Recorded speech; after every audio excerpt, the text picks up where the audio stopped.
This went a bit viral. I'm sure you've Yeah, seen it. yeah, yeah. Why did he take a detour when it would age him so horribly?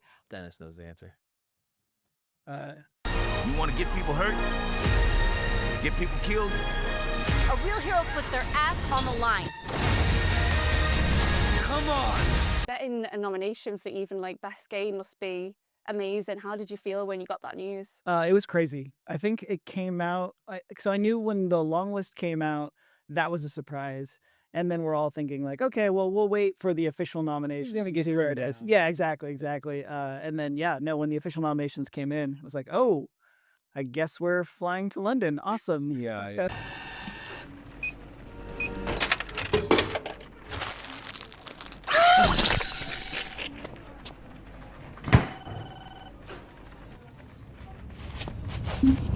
It's interesting how you both come across very humble about this, because you say it was a surprise to you. For the fans and the people who played it, it wasn't so much of a surprise, especially when you had talent such as like Alana Pierce, Jacksepticeye, people like that. Was that an intentional thing to cast people with that kind of audience? And was it kind of a way of getting that audience to play the game, or was it just they're the right people? Yeah, I mean, it was certainly a combination of there was some strategy there, but I mean, everyone in the cast is there because first and foremost, like we're fans of them, and then we're fans of a lot of people who didn't make sense to be in Dispatch. So then you go through the process of auditioning and starting to sort of figure out who sort of fits the roles. Like for instance, we brought Charlie, I'm Voice Critical, in for Gollum originally. And then through that process, we kind of were like, oh, hey, read this. And then he started reading Sonar, and we were like, oh, yes, this is it. This is bringing something. And then once we kind of get them in those roles, we start to tweak the characters and start to sort of make sure that we play to their strengths. And yeah, so then it just ended up being, some of these people have a lot of people who pay attention to what they're doing and follow them, and that's obviously great when you're selling a video game. But that was kind of ancillary to the fact that we're just fans of these people. Was there anyone that you approached that you're a huge fan of that couldn't make it work? We early on, I won't say for what characters, because I don't want to make people sad, but we had a couple people we went out to who we thought would be great for certain characters, and they just really didn't like the material. Uh, They didn't like the character, and we were, it was kind of like made this question like, uh-oh, like did we write something bad here? Like, it wasn't, yeah, it wasn't a good sign. But then we found people who really responded to the material and liked it and did a great job.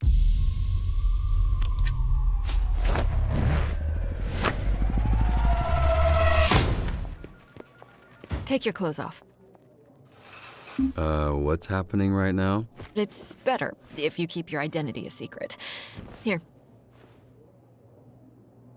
I remembered you being bigger. Well, originally, because it was written for live action, and we had a modest budget, we did not ever expect to have Aaron Paul. So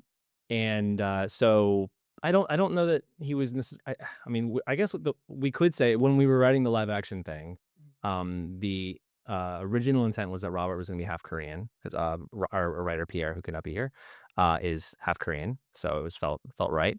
And we were looking at Steven Yeun, and basically right at the same time, he got Invincible, where he's a half Korean superhero. So we were like, well, that's done. I guess Robert's got to be white now. It's immediately a hard pivot. But no, but then when we started casting for the animated version, it was, yeah, he was just at the top of the list. We were there was like the list of names where you're like, well, there's no way we're gonna get these people.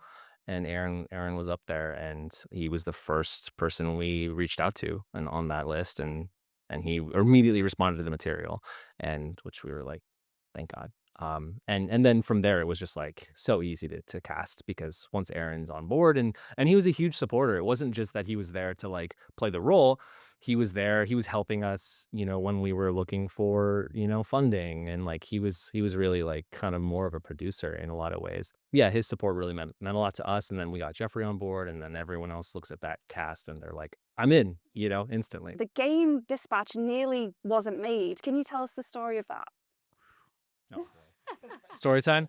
Yeah. So I mean, we started AdHoc in 2018, we were basically hired to make a live action interactive experience, and it was kind of up to us to what that would be. And so we came up with 2 ideas, and one of them was Dispatch. And that got funded and greenlit, and we started going into production and making a, basically like a TV show.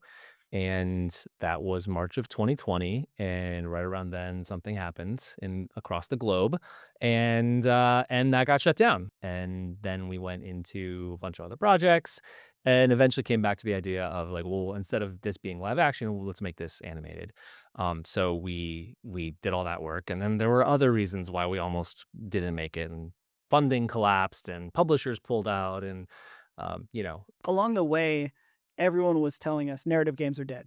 Like that was kind of the common wisdom, I guess, among publishers and other studios at the time. Is people were saying kind of, hey, this is nice that you want to make this, but just so you know, there's probably not a huge market or a huge fan base out there. Yeah. And so I think we thought that there was a way bigger audience for these types of games.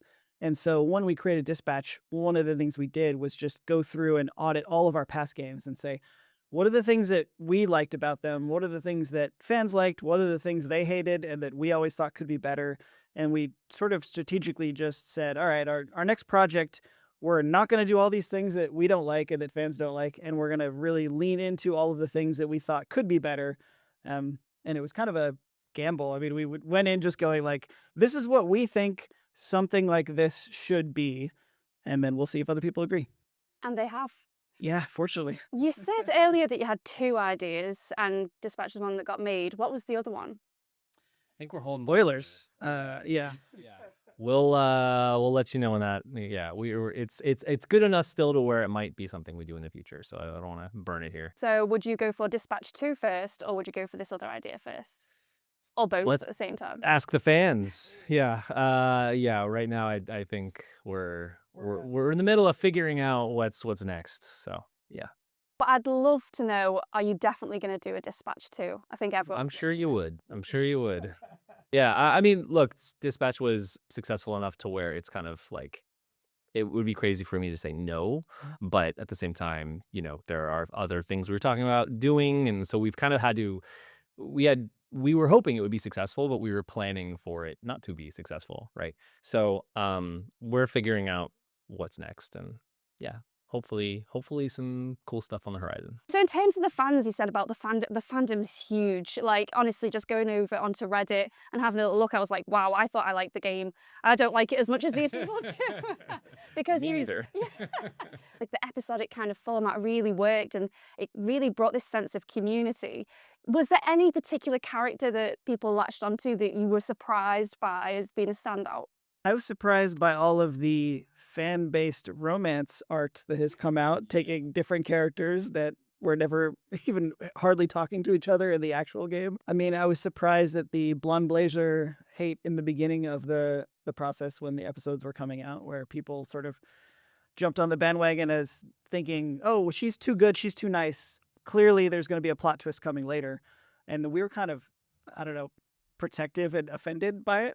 We're like, no, she's just a good person. Like, why can we not accept this these days? You could romance certain characters. Personally, Blazer for me, forever. I love her. Yes, love her. There was other characters that people wish that you could have romanced. There was a tweet where someone was saying they were furious that they couldn't romance Millet.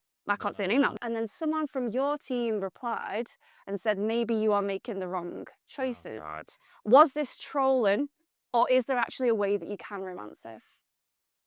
That would be weird if people hadn't figured that out. No, there's definitely not a way to romance. I mean, there isn't an official way to romance. You can do whatever you want at home. You can sort of, there are body pillows. You can, yeah.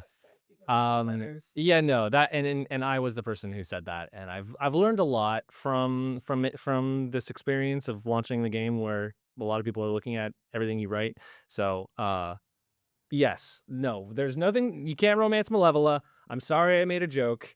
And yeah, we've gotten sort of accused of like baiting people out for that stuff, and lesson learned. Do you think if enough people express an interest, you'd do some kind of DLC where that would be a possibility?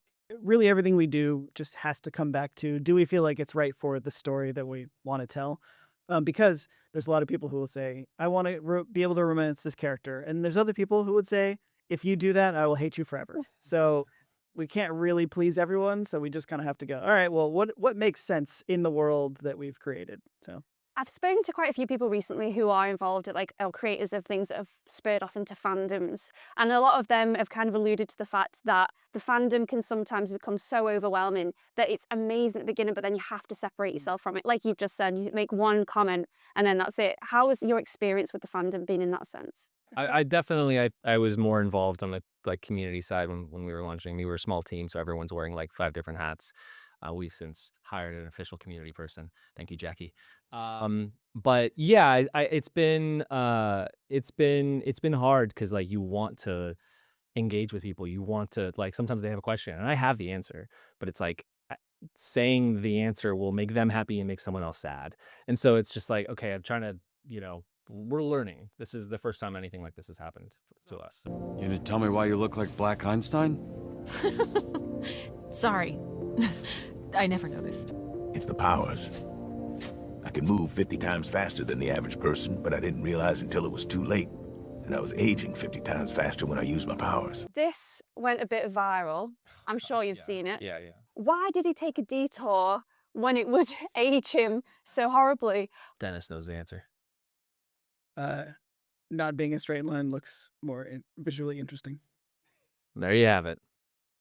So it wasn't even like a joke, or you weren't trolling, you just No. thought that looks a bit prettier? No, I think this was on an episode Dennis and I didn't direct, but I think literally probably what it was a board artist just drew it that way just to make it look good, and then they just went all the way through months of production, and then someone just did that in the VFX, and we're like, okay, Or there was, some sort of traffic accident and that's true. to avoid hitting someone. That's map is Yeah. I didn't want it to go the right flow of traffic. There's one-way streets.